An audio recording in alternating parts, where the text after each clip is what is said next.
The story begins with Sung Jin-Woo, an E-rank hunter known for being the world's weakest hunter. He is close friends with B-rank healer Lee Ji. Jin-Woo and Ji enter a low-rank dungeon along with other hunters, where we see Jin-Woo get seriously injured fighting a goblin. Ji heals Jin-Woo's wounds. Jin-Woo's team successfully beats the dungeon, only to discover a secret chamber leading them to a second hidden dungeon, blocked by a tall door. The team decides to move onward through the door. The door quickly closes, trapping them inside. A man tries to leave, but is quickly slain by the statue guarding the door. As chaos ensues, another hunter dies trying to flee the dungeon. Mr. Song orders the party not to move, as moving seems to trigger the guards to attack. Mr. Song loses his left arm in the panic and is unable to receive treatment from Ji because she is unresponsive in high-stress situations. Jin-Woo stops the bleeding in Mr. Song's arm. Jin-Woo discovers that if you bow your head towards the statue, it won't attack, as the attacks seem to end as a result of the party bowing their heads. They believe that it is over and decide to move. The statue gets up from its chair and begins to chase the party, killing 2 more members. Jin-Woo discovers that if a person stands in front of a statue with an instrument, they won't be killed. Jin-Woo barely manages to escape death by finding a statue with an instrument but loses his leg in the process. Jin-Woo's team is then forced into the center of the chamber, where the party discovers that if one person sacrifices himself by remaining in the center, then the remaining party members can survive. Jin-Woo sacrifices himself and the remaining members escape the dungeon. Jin-Woo wakes up in the hospital with his leg back to normal. Men in suits talk to Jin-Woo. They mention that there were only 6 survivors of the double dungeon. When reinforcements came to the scene, there was no evidence of the dungeon, just Jin-Woo, fully healed, collapsed on the ground. The men in suits suspect Jin-Woo of being a reawakened, someone who experiences a second awakening of their powers, often getting stronger as a result of this experience. The men discover that Jin-Woo doesn't appear to be a reawakened because he is still E-rank. Jin-Woo remains in the hospital. At 12 a.m., he wakes up to find himself with a system interface offering quests and rewards. The system forces him to level up, gain stats, and acquire skills by completing daily quests. Jin-Woo is suddenly transported to a harsh desert environment as a penalty for failing to complete his daily quest. There, he must survive relentless attacks from a powerful monster for 4 grueling hours, with no option to escape until the time is up. Jin-Woo survives the penalty and is transported back to the hospital, where he collapses from exhaustion. Jin-Woo discovers that when he completes the daily quest, he gets 3 types of rewards: full recovery, ability points that can be distributed into whatever ability stats he chooses, and random loot boxes. Jin-Woo continues to train using the system's quests, drastically increasing his strength. Jin-Woo receives a key in his loot box that reveals a C-rank dungeon where he enters solo. Jin-Woo encounters many goblins that he is able to defeat. Next, he encounters a steel-fanged lion, which is stronger than the goblins. Jin-Woo pulls a sword from his inventory that allows him to easily cut through the lion. 2 more lions approach Jin-Woo. He is able to defeat one, causing the other to retreat and find more lions to help fight Jin-Woo. Jin-Woo levels up. He is now level 2. Jin-Woo reveals that leveling up through real combat is faster than doing daily quests. The lion returns with several more lions. Jin-Woo is able to defeat the remaining lions, earning the title Wolf Assassin in the process. Jin-Woo decides to go further into the dungeon, where he is able to beat more magic beasts. Jin-Woo has made it to the final boss, a blue venom monster. Jin-Woo's sword breaks in the battle, but he still manages to defeat the monster despite receiving serious injuries. Jin-Woo defeats the dungeon and is teleported back. Jin-Woo is fully healed and gains a new dagger that causes paralysis to whoever it hits, as well as a teleportation stone.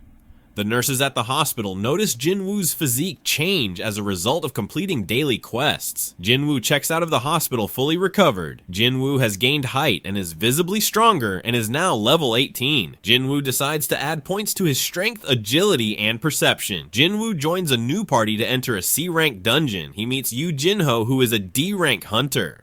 Jin-Woo's new members work incredibly well as a team, indicating that they are used to working with each other. As the team progresses through the dungeon, they come across mana crystals guarded by the dungeon boss. Jin-Woo and Jin-Ho are betrayed by their party members, trapped to fight the dungeon boss by themselves. Jin-Woo is forced to fight the giant spider and unlocks a new ability called Dash that allows him to easily close the distance between himself and the spider. Jin-Woo reaches critical levels of fatigue and is severely injured by a powerful powerful spider monster during a dungeon raid. Just as the spider is about to crush him, Jin-Woo activates his skill, Full Recovery, instantly healing his injuries and restoring his stamina. With renewed strength, Jin-Woo uses his dagger to inflict paralysis on the spider, rendering it immobile. Taking advantage of the spider's paralysis, Jin-Woo successfully defeats the monster, further increasing his strength and experience. Jin-Woo defeats the dungeon. Jin-Woo's original party members return to collect the mana crystals and are shocked to see the dungeon boss defeated. It is revealed that Jin-Ho's dad is president of a construction company. The party offers Jin-Ho a spot in the party if he kills Jin-Woo. Jin-Ho refuses and chooses to fight alongside Jin-Woo. Jin-Woo quickly kills the first enemy, and the next 4 come quickly after that, leaving only the party boss. The party boss begs Jin-Woo to spare him, but Jin-Woo refuses and kills the boss. Jin-Woo, despite being the one who defeated the boss monster, chooses to keep his victory a secret. He deliberately hides his involvement and gives all the credit to Jin-Ho, allowing Jin-Ho to take the spotlight and recognition for the achievement. Jin-Woo's sister notices that he is getting more money and is receiving fewer injuries while completing dungeons. Jin-Woo has improved his regenerative capacity and gained immunity to toxic and abnormal conditions. Jin-Woo meets Jin-Ho, who asks Jin-Woo to accompany him on more missions to prove to his father that he's capable of becoming a strong hunter.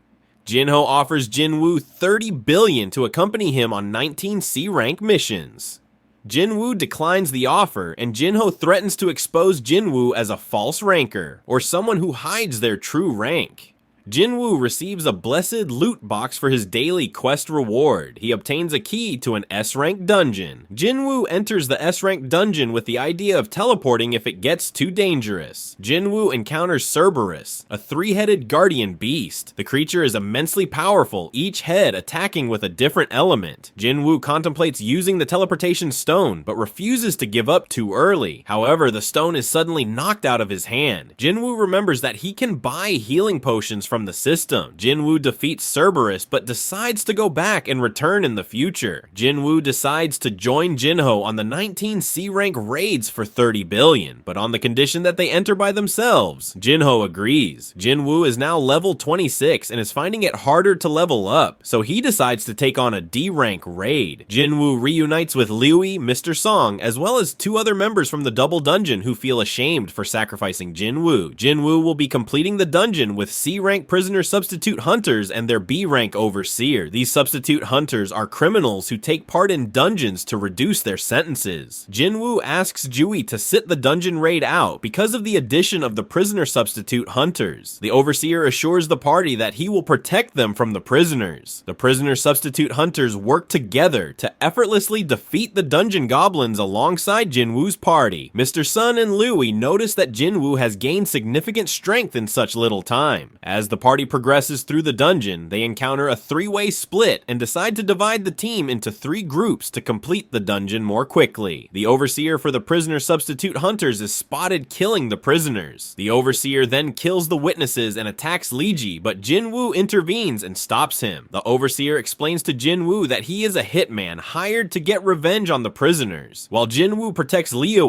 Mr. Sun battles the hitman. However, the hitman's speed overwhelms Mr. Sun, leaving him injured. Jin-Woo and the hitman begin to fight, and although they are evenly matched at first, Jin-Woo eventually gains the upper hand through his speed and his paralysis dagger.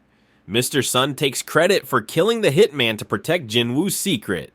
Jin-Woo meets with Jin-Ho and assembles a fake dungeon party that will allow Jin-Woo and Jin-Ho to enter the dungeon alone. Jin-Woo deals with the fighting of magic beasts, while Jin-Ho deals with the mining of valuable materials. With the success of this strategy, Jin-Woo is able to gain skills like advanced dagger wielding, fatal strike, and stealth.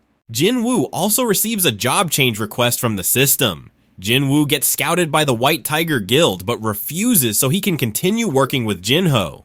Jin-Woo offers the scout 3 of his C-rank raids for 600 million in total. Jin-Woo opts to take the job change request and is sent to a powerful dungeon. Jin-Woo immediately battles a knight upon arrival and is struggling to penetrate the armor, but strategically aims for the gaps in the armor, allowing for the defeat of the first knight. After the death of the first knight, Jin-Woo is forced to fight against assassins, mages, archers, and more knights in armor. Jin-Woo is reaching high levels of fatigue, fighting so many opponents, but eventually defeats them. Jin-Woo gains invisible armor as a reward for defeating the opponents. Jin-Woo proceeds further into the dungeon, where he spots a red knight called Igris the Blood Red. Jin-Woo is immediately caught off guard by the overwhelming strength of the Red Knight. Jin-Woo is able to match the Red Knight in speed, but his dagger is no match for the red armor. Jin-Woo decides to fight the Red Knight without a dagger, as it is useless against the armor. The Red Knight also drops their weapon. Jin-Woo is still outmatched because of the overwhelming strength and power of the Red Knight. Jin-Woo is able to catch the Red Knight off guard and stabs the Red Knight in the face. Jin-Woo defeats the Red Knight despite the gaps in their strength and power. Jin-Woo receives a pouch with over 1 million gold and an S-ranked invisible helmet. Powerful assassins, mages, archers, and knights begin to fill the dungeon, and Jin-Woo is tasked with surviving the wave.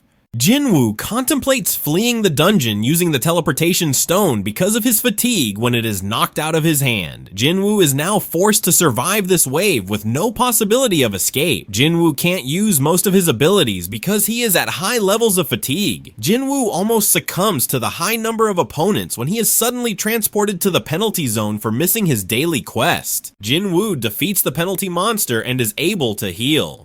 Afterward, he is transported back to the dungeon for a second chance at defeating the opponents. Jin-Woo is able to finish the job change quest after he defeats the opponents. Jin-Woo accepts the new class as a necromancer, allowing him to control the fallen opponents, including the powerful Red Knight. And that wraps up Season 1 of Solo Leveling. We've witnessed Jin-Woo's incredible transformation from the world's weakest hunter to a force to be reckoned with. What was your favorite moment from Season 1? Let me know in the comments below, and don't forget to like and subscribe for more content like this. Thanks for watching.